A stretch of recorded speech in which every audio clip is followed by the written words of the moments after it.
Avuxeni vahlaleri na vavukeli va channel ya Matimba Emmanuel Mali YouTube channel. Kombela mi subscribe ku channel leyi kota ku kula ku fana na ti channel tin'wana. Eka siku ra mthani ya vulavula hi mhaka leyi. Xana mavabyi ya bandi i yini? Xana mavabyi ya bandi ya tshunguleka or ya dlaya? Number 1, mavabyi ya bandi ma tshunguleka. Number 2, mavabyi ya bandi ya dlaya. Number 3, mavabyi ya bandi ya tshunguleka atin'angeni. Number 4, mavabyi ya bandi ya tshunguleka exibedhlele or atitliliniki or aka madokodela. Vo tala va ta tivutisa ku i yini mavabyi ya bandi? A ni vulavuli bandi leri bohaka xisutini, n'wana bohaka xisutini or va ka mhani or va ka papa hi bohaka xisutini. Ni vulavula hi mavabyi lama vo tala va vona hinge munhu i lo cheriwa, van'wanyani hi makuma hikwalaho ka mavabyi yo karhi lama nga tala la misaveni. Ma hambanini mavabyi ya kona. Van'wanyani mi kuma mavabyi lama ma bandi hi loko ku ve munhu i ku domberini or munhu i ku loyini or munhu i ku cherini. Van'wanyani hi makuma tanihileswi ni vulaka hi mavabyi lama nga tiralela kwala tikweni ra hina. Mama tiva ku yini mavabyi ma kona. Vo tala va ta swi twisisa loko ni vulavula hi mhaka leyi. Xana bandi leri ri va ri vonakala njhani emzimbeni wa munhu? Bandi i kuma ku la xisutini la van'wana ku vitana ka nyonga ku huma swilondza leswi famba hi layini. Loko swi famba hi layini swilondza leswi, loko swilondza leswiwani swi suka ka kava hala ka ximatsi ivi swi swa hlangana hala ka xinene or sunga ka xinene swi swa hlangana hala ka ximatsi swi fika swi hlangana ku fanele ku boha bandi.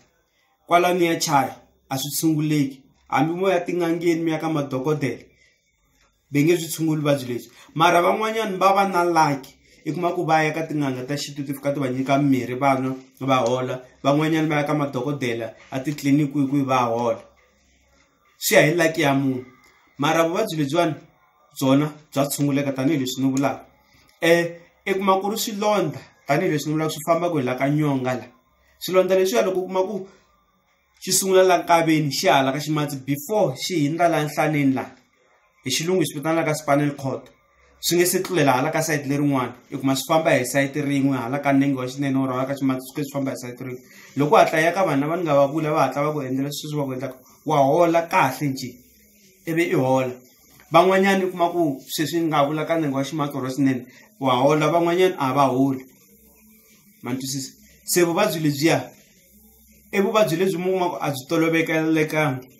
Van'wani va byi tolovelekile, van'wana a byi tolovela. A hi matleke mi kuma ku vuvabyi lebyiwa mi kuma ku byi ta tetiku. Mi nga kuma a tikweni kumbe byi ri na vanhu vo fika a lembeni kumbe 3 or 4 wa vanhu. Ivi kuma ka 3 or 4 liya ku lova wun'we vanharhu va hanya loko mi hatla mi swi hatlisela. Vuvabyi bya bandi byi lava mi hatlisa hi nkarhi. Mi nga byi pfumeleli byi ze byi chapa byi ta fika laha ni vulaka kona ku byi fanele byi fika byi hlangana. Loko swi za swi hlangana nkaveni kumbe swi fika swi hlangana la ka spinal cord or hala ndzhaku swi fika swi hlangana, a ku nge he lungi nchumu. Ya chaya kwalano hambi vo endla yini na yini.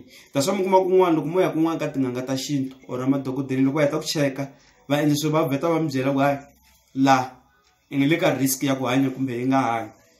Se kun'wana loko mi ya ka ti-doctor titliliniki va ta fika va teka ngati. Loko va teka ngati ngati ya kona masiku lawa swi ya ku ya ka ti-doctor or ka ti-private or kwihi swi ta hi vona ku va ti-private ni vulavula hi ti-private doctor, private hospital. Ka ti-private ni ma swi tiva swa kona swi fast, ya public swi teka nkarhi. Se kuma ka private loko ya namuntlha va fika va teka ngati ivi hi xa mundzuku result ti vuya va kota ku byela ku okay hi ta ku tirhisela murhi wa so, hi ta ku tlhava injection ya so ivi hatla hi hola. Mara kuma ku ka public swi teka nkarhi nakona i kuma ku se swilo swi va worse a bya ha koti ku controleka ivi i hundza emisaveni. Ma ni twisisa? Van'wanyani tanihileswi ni vulaka byi ta hi ku cheriwa. 1, i kuma ku i tekela munhu muhlekisani wa yena or nsati wa yena, ivi munhu a fika ku khalima please hambana na nsati wa mina ivi a le endla nkani ivi ya kwala maya ya kona a fika ku dombela ivi loko fika khami rona nsati wa yena or nuna wa yena ivi vuvabyi lebyiya byi ta after ma 2 days i kuma ku se huma bandi leriya a byi tshunguleki. Ivi loko i famba kwalomu mu famba kona van'wana kwalomu hi ya kona va ku hayi ku na munhu wo karhi a nga ku dombela a nga ku endla sweswo a ku chele bandi leriwani, famba ka yena hi yena swi tivaka. Loko fika la kuma ku un'wana wa sele ta fika ku byela nyiki 10,000 ivi va ku yisa ka nganga leyi nga n'wi nyika murhi waloyo ku yi kota ku va na bandi hikuva i n'wi fayile muti hikuva yi endle yini. Ivi kuma ku se i luza timali to tala. Ma ni twisisa? Se a hi ti hlayiseni vanhu va ka hina. vuvabyi lebyiwani hi hatla hi ya hi xipidi bya tshunguleka hi nga teki nkarhi tanihileswi vulaka tin'anga ta xintu na madokodela na swibedhlele na titliliniki va byi tshungula loko hi ya hi nkarhi hi nga teki nkarhi loko i twi nga ku huma something swibundwana swi famba hi layini laha hatlisa yi tsutsumela xibedhlele or hatlisa yi tsutsumela ka tin'anga ta xintu kwalaho ni pfumelaka kona ya tshunguriwa byi ta hola vuvabyi lebyiwani i kota ku va kahle na khensa ku va mi langutile channel loko mi ri na swivutiso swo tala kumbe mi lava kota ku twisisa tanana ka Facebook page ya Matimba Emmanuel Maluleke or mi ya ka page ya Maluleke Nwakhonani or mi ya ka YouTube ka inbox mi fika mbutisa kona swivutiso or ka comment or mi ya ka Twitter mi fika mbutisa kona or ni le ka TikTok mi vutisa swivutiso hi ta kota ku pfunana rixaka ri ya mahlweni i channel ya kaya ra switsundzuxo swa vutomi. Thank you, xandla ka xin'wana xandla.